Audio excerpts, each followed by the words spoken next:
রবি তার একমাত্র দুধের শিশু কনককে নিয়ে কাজ করতে এলো রায়বাহাদুরের বাড়ি। বিশাল বাড়ির দেখাশুনো, মালির কাজ একাই সে প্রায় করে ফেলতো। পরিবর্তে পেত থাকা খাওয়া আর বছরে কিছু জামা কাপড়। কিন্তু একদিন ঘরে বিপদ। রায়বাহাদুর শয্যাশায়ী হলেন। এ আমার কি হলো গো, আমার কপাল বুঝি পুড়লো গো, হায় হায় হায় হায়, ওরে আমার এ কি সর্বনাশ হলো, হায় হায় রে। কাঁদবেন না গিন্নিমা, আমি এক্ষুনি কবিরাজ ডেকে আনছি। ওরে হতভাগা, কবরেজ ডেকে আর কি হবে গো, আমার কপাল বুঝি এবার সত্যি সত্যি পুড়লো গো। তুই বরং উকিল ডেকে আন। উকিল? কেন গিন্নিমা?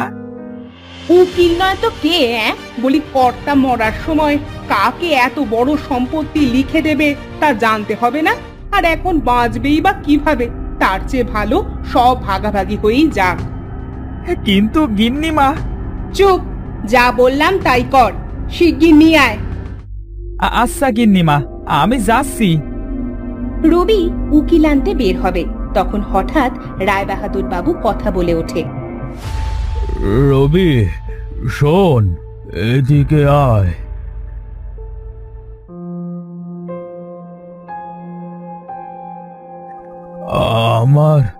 আমার সব সম্পত্তির মালিক আমি কনক মাকে করে গেলাম, সেই হবে আমার সব সম্পত্তির মালকিন।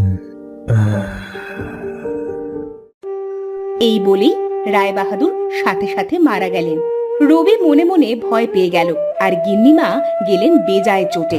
হুঙ্কার দিয়ে বললেন, ওরে বিজয় রে, এ বুড়ো এ কি করে গেল রে?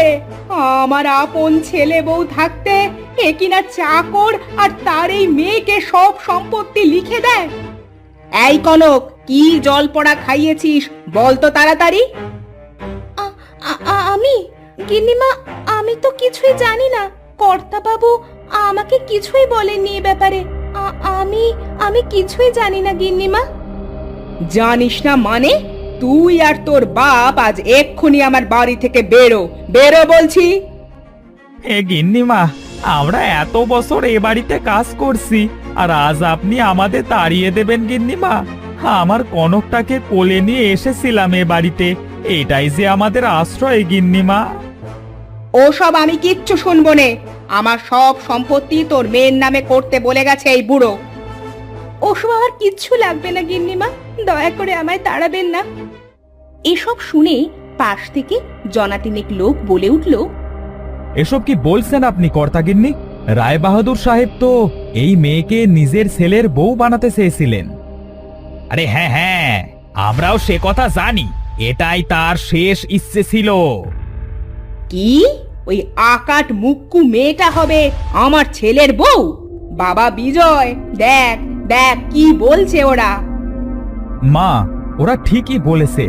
বাবা আমায় গতকাল রাতে ডেকে পাঠিয়েছিলেন, আমায় তিনি তার শেষ এই ইচ্ছে জানান। বাবার শেষ ইচ্ছে আমি রাখবই, তুমি বাধা দিলেও শুনতে পারবো না মা। ঠিকই বলেছো বিজয় বাবা, এই কনক রায়বাহাদুর বাবুর চোখের মন এসেল, কত ভালোবাসতো মেয়েটাকে। তুমি এবার ওর দেখাশোনা করো বাবা, এইটাই তোমার বাবা চাইতেন। এসব কি হইতেছে বাবু? ছোট বাবু, আপনি কি বলছেন এগুলো? ঠিকই বলছি রবি কাকা, আমি কনককে বিয়ে করব।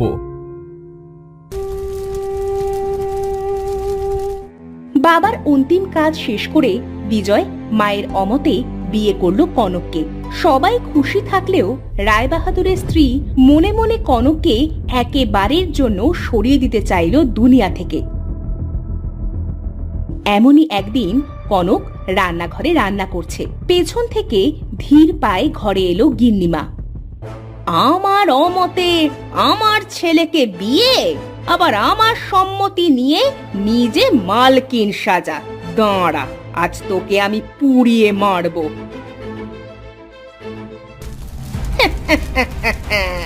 ধর, বেশ করে আগুন ধর। বাঁচাও বাঁচাও, কে আছো?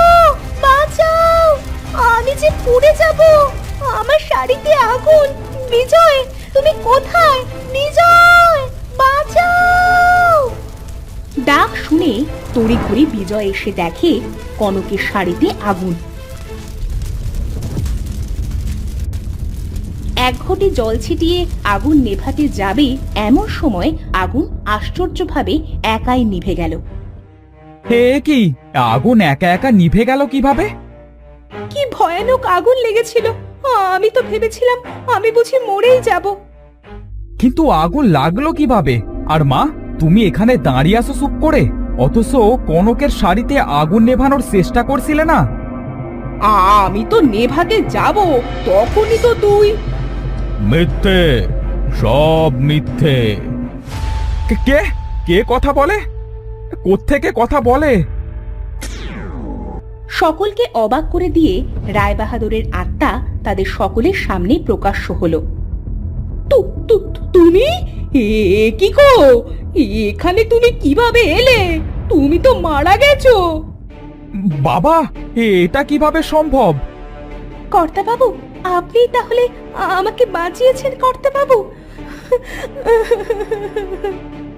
হ্যাঁ রে মা, আমার এই স্ত্রী মানুষ হলেও ভেতর থেকে একটা ডাইনি। মানুষ মারতে সে একটুও দ্বিধা করে না। তোদের ওর হাতে একা সেরে যেতে মন মানল না, তাই আড়ালে সব বিপদ থেকে রক্ষা করতাম। বিপদ? কি বলছো তুমি এসব বাবা? আমি তো কিছুই বুঝতে পারছি না।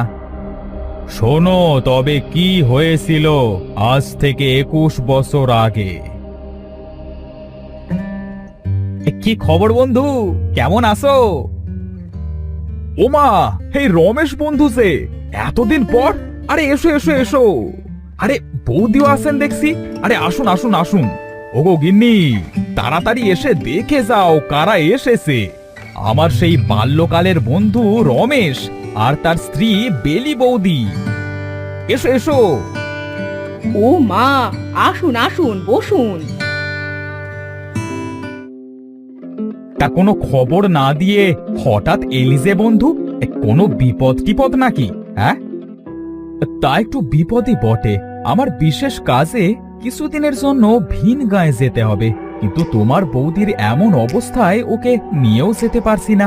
ভাবলাম এ গায়ে তো বন্ধু জমিদার রায়বাহাদুর আছে, তার শরণাপন্ন হই। তা বেশ করেছো বন্ধু। বৌদি, আপনার কোনো অযত্ন হবে না এখানে, আমার স্ত্রী তো আছেই। বাঁচালে ভাই, বেশ দুশ্চিন্তায় পড়ছিলাম। তবে এখন উঠি বন্ধু, আমায় আবার রওনা দিতে হবে। সে কি, এখনই চলে যাবে? যেতে হবে বন্ধু, বেশ দূরের পথ। এখনই না বেরোলে রাত হয়ে যাবে পৌঁছাতে। বেশ বন্ধু, তবে বেরিয়ে পড়ো।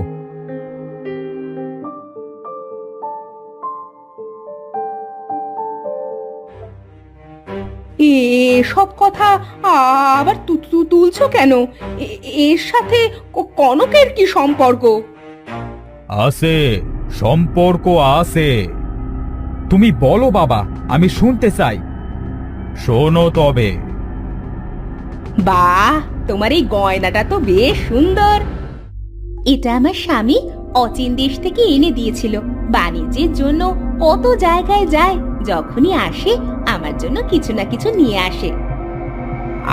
মরণ ওরে পীড়িত রে, যবে থেকে এসেছে শুধু নিজের রূপ আর দামি দামি গয়নাই দেখিয়ে যাচ্ছে। ওর এত সুখ সহ্য হচ্ছে না আমার। ওর মুখের ওই অহংকারী হাসি আমি কেড়ে নেব, কিন্তু কি করা যায় ভাবতে হবে।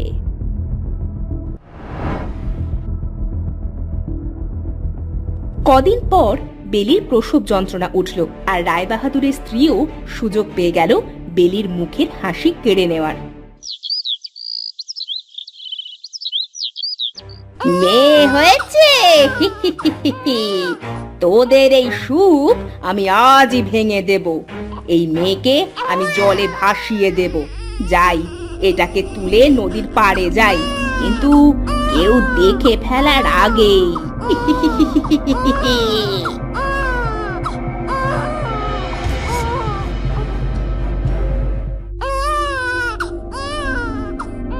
এ কি, গিন্নি বাচ্চা কোলে কোথায় যাচ্ছে?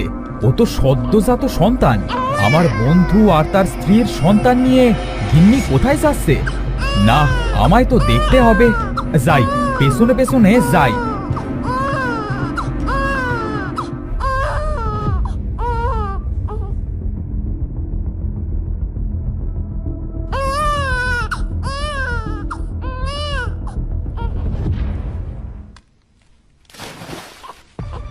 এবার এটাকে ভাসিয়ে দিলাম। যাই, এবার ঘরে ফিরে যাই। হায় হায় গিন্নি, হে তুমি কি করলে? না, এটা আমি মেনে নেব না। যেহেতু তুমি আমার স্ত্রী, তাই সকলের সামনে তোমার অপরাধ আমি প্রকাশ করব না। কিন্তু ওই সন্তানই হবে আমার এই জমিদারির মালিক। এটাই হবে আমার প্রায়শ্চিত্ত। সব তুমি কি বলছো? চুপ! আর একটা কথাও বলবে না তুমি। বাবা, আমি যদি ভুল না হই, তবে কি সেই নবজাতক সন্তানই হলো? হ্যাঁ বাবা, সেই নবজাতক ফুটফুটে মেয়েটা আজ আমার বৌমা।